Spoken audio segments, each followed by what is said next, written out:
नमस्कार दोस्तों, मैं स्वागत करता हूं अपने चैनल पर। आज से मैं आप सभी को विगत वर्षों में आए हुए विज्ञान के प्रश्नों को हल कराने जा रहा हूं और ये प्रैक्टिस सेट 2 है।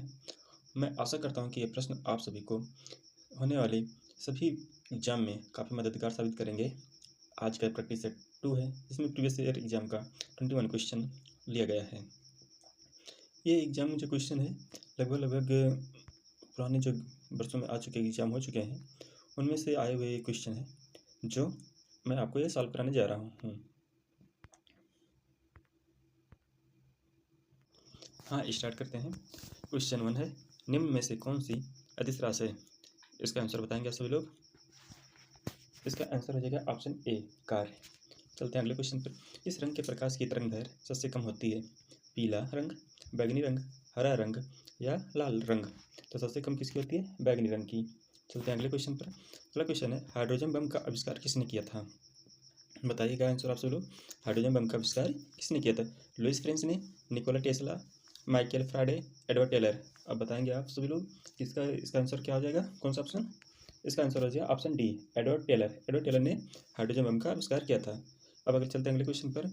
निम्न में से कौन सा बैक्टीरिया जनित रोग नहीं है? आंत्र ज्वर, प्लेग, डिप्थीरिया, दमा? ये जो क्वेश्चन है ये लगभग हर एग्जाम में रोग से आए बैक्टीरिया से और वायरस से होने वाली जो बीमारियां होती हैं, रोग होते हैं, एक ना एक क्वेश्चन हमेशा देखने को मिलता है एग्जाम में। और ये एक समझिए कि सदाबहार क्वेश्चन है।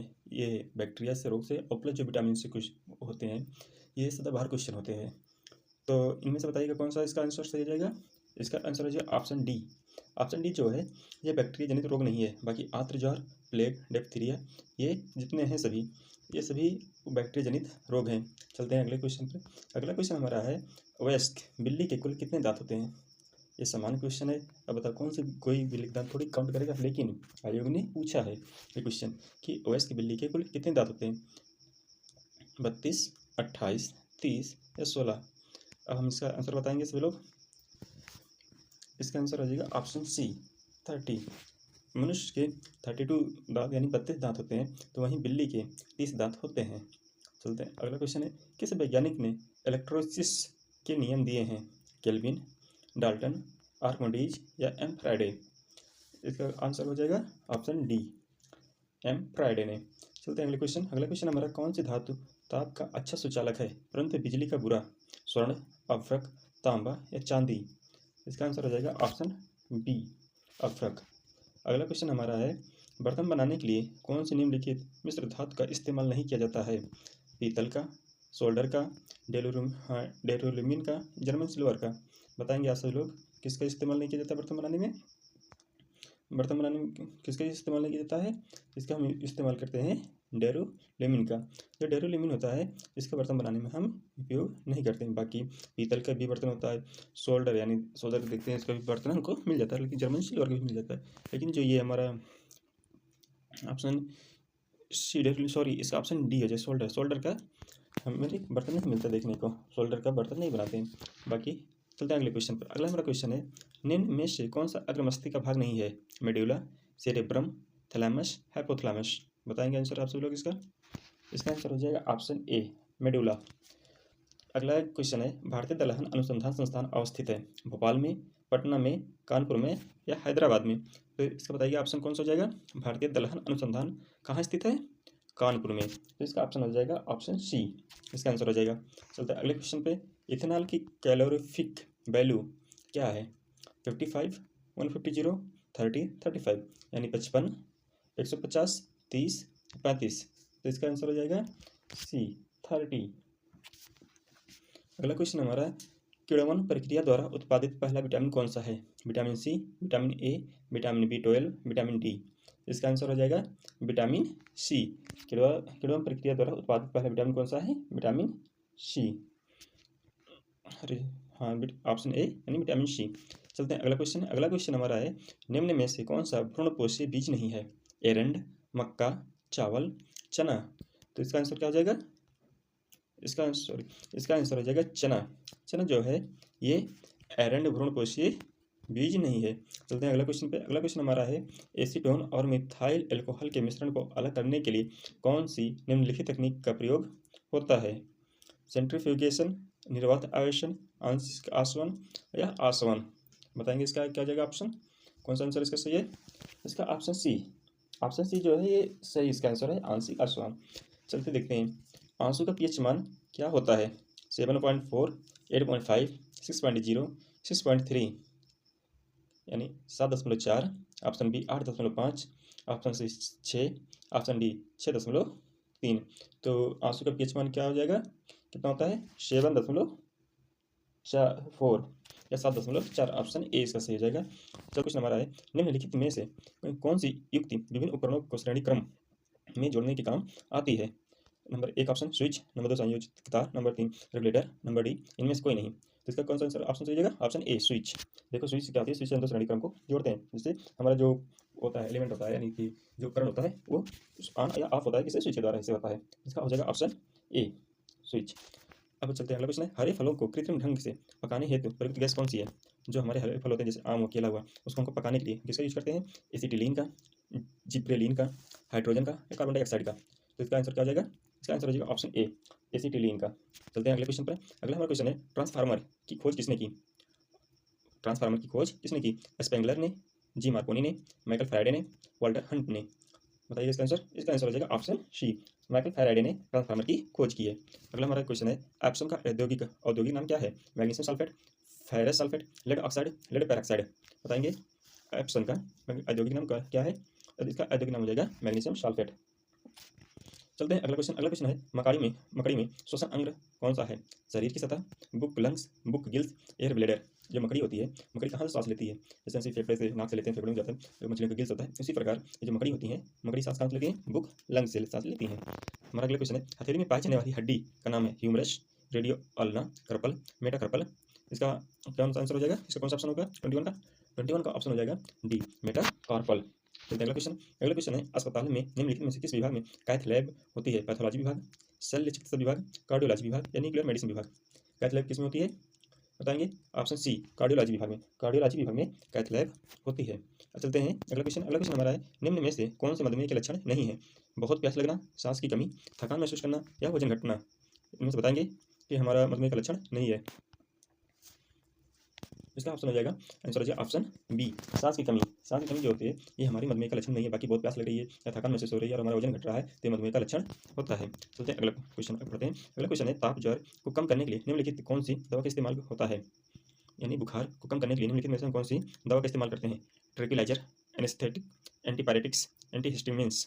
बताएंगे इसका आंसर, इसका आंसर हो जाएगा ऑप्शन सी एंटीपायरेटिक्स। एंटीपायरेटिक्स जो होता है ज्वर को कम करने के लिए हम इसका इस्तेमाल करते हैं। हमारा अगला क्वेश्चन है, स्पंज गुहा किस जंतु संघ का विशिष्ट लक्षण है। Protozoa, Porifera, Cnidaria, Helminthes. इसका बताएंगे आंसर, इसका आंसर हो जाएगा पोरीफेरा। पोरीफेरा जो है स्पंज गुहा का एक जंतु संघ का विशिष्ट लक्षण है, बाकी इनमें से किसी स्पंज गुहा का एक लक्षण विशिष्ट लक्षण नहीं है। हमारा अगला क्वेश्चन है, डेंचर्ड अल्कोहल क्या होता है। Ethanol, ethanol plus butane, ethanol plus methanol, methanol plus butane. इसका आंसर क्या हो जाएगा ऑप्शन, हाँ क्वेश्चन नंबर 26 का answer option C ethanol plus methanol होगा। चलते हैं अगला क्वेश्चन देखते हैं। अगला क्वेश्चन हमारा है, निम्नलिखित में से कौन सी फसल अगेती झुलसा रोग से प्रभावित होती है। झुलसा रोग किसमें लिखते हैं, आलू में, चावल में, गन्ना में या गेहूं में। बताएंगे इसका आंसर, झुलसा रोग किसमें लिखते हैं, झुलसा रोग लिखते हैं आलू में। इसका हो जाएगा ऑप्शन ए। अब हम चलते हैं पढ़ते हैं अगला क्वेश्चन, किसी व्यक्ति का पूरा प्रतिबिंब देखने के लिए एक समतल दर्पण की न्यूनतम ऊंचाई होती है, क्या होती है। इसका ऑप्शन देखेंगे, ऑप्शन बी व्यक्ति की ऊंचाई की आधी, ऑप्शन सी व्यक्ति की ऊंचाई का 1/4, ऑप्शन डी व्यक्ति की ऊंचाई की दोगुनी। बताइए इसका क्या हो जाएगा आंसर, इसका आंसर हो जाएगा बी व्यक्ति की ऊंचाई की आधी। जो हमारा शीशा होता है जिसमें शीशा देखते हैं, अगर उसमें हमको पूरा अपना फोटो देखना रहता है तो हमें जो शीशे की ऊंचाई होनी चाहिए, कितनी होनी चाहिए, जो हमारी लंबाई है यानी जो हमारी ऊंचाई की आधी होनी चाहिए, इससे हिस्सा होना चाहिए तो हमको अपना चेहरा वहाँ से पूरा देख सकते हैं। अगला क्वेश्चन है, चुंबकीय प्रेरणा का एसआई मात्रक क्या है। Poise, tesla, dioptre, candela. इसका ऑप्शन हो जाएगा, आंसर हो जाएगा option D B tesla. Tesla जो होता है चुंबकीय प्रेरणा का एसआई मात्रक है। आगे है क्वेश्चन नंबर है, चींटियों के अध्ययन को क्या कहते हैं? मार्मिकोलॉजी, हेर्पेटोलॉजी, निमेटोलॉजी या निडोलॉजी? बोलेंगे इसका ऑप्शन ए हो जाएगा इसका आंसर, मार्मिकोलॉजी। अगला क्वेश्चन देखते हैं, प्याजों के छिलके उतारने पर आंसू आते हैं क्योंकि प्याज निष्कासित करते हैं क्या? सल्फोनिक अम्ल, सल्फेनिक अम्ल, एमिनो अम्ल, कार्बोलिक अम्ल। प्याज क्या निष्कासित करते हैं? सल्फेनिक अम्ल, यानी ऑप्शन नंबर बी इसका हो जाएगा आंसर। चलते हैं अगले क्वेश्चन पर। अगला क्वेश्चन हमारा है, ऑक्सीजन का क्रांतिक ताप कितना होता है? ऑप्शन ए 240 डिग्री सेल्सियस यानी 240 degree Celsius, -147.1 degree Celsius. Option B 273.16 degree Celsius या -118.8 डिग्री सेल्सियस। इसका ऑप्शन हो जाएगा, कौन सा ऑप्शन सही होगा इसका? 32 का डी, इसका हो जाएगा -118 डिग्री सेल्सियस। ऑप्शन डी सही हो जाएगा। अगला हमारा क्वेश्चन है, किस उद्देश्य से पोटेशियम ब्रोमाइड का प्रयोग किया जाता है? साबुन, ऑप्शन बी बारूद, option C photography, option D अंकुरनाशक दवा। बताइएगा इसका आंसर बताइएगा। इसका आंसर हो जाएगा ऑप्शन सी फोटोग्राफी। अगला क्वेश्चन है हमारा, हास्य गैस क्या है? Nitric oxide, nitrogen pentoxide, nitrogen peroxide या नाइट्रस ऑक्साइड? बताइएगा हास्य गैस क्या है? इसका ऑप्शन हो जाएगा D nitrous oxide. Nitrous oxide जो होती है हमारी लाफिंग गैस, इसको हम कहते हैं नाइट्रस ऑक्साइड को। चलते हैं अगला क्वेश्चन। अगला क्वेश्चन हम देखते हैं अपना, निम्न में से कौन सी बकरी की नस्ल नहीं है? मताऊ, बीटल, बलूची या गोरी? बताएंगे इसका आंसर। आंसर है जी ऑप्शन डी, ये जो है बकरी की नस्ल नहीं है। Option D. चलते हैं अगले क्वेश्चन पर। अगला क्वेश्चन हमारा, रासायनिक ऊर्जा को विद्युत ऊर्जा में रूपांतरण किसके द्वारा किया जाता है? विद्युत चुंबक द्वारा, फोटो सेल द्वारा, विद्युत अपघटक द्वारा, संचायक सेल द्वारा?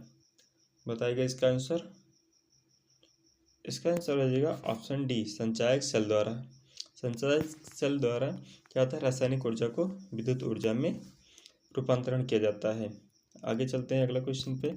अगला हमारा क्वेश्चन आता है, सागर की गहराई को मापने के लिए कौन सा उपकरण का इस्तेमाल किया जाता है?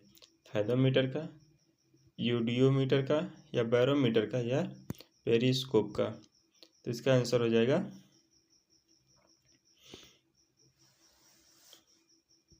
इसका आंसर हो जाएगा ऑप्शन ए फायदोमीटर। चलते हैं अगला क्वेश्चन, वह ताप जिस पर सेंटीग्रेड व फ़ारेनहाइट पैमाना समान होता है? 100 degree Celsius, 40 degree Celsius, -40 degree Celsius या ऑप्शन डी 0 डिग्री सेल्सियस? इसका आंसर हो जाएगा, बताएंगे इसका आंसर हो जाएगा सी -40 डिग्री सेल्सियस। अगला क्वेश्चन हमारा है, विटामिन ई से संबंधित कौन सा रासायनिक पदार्थ है?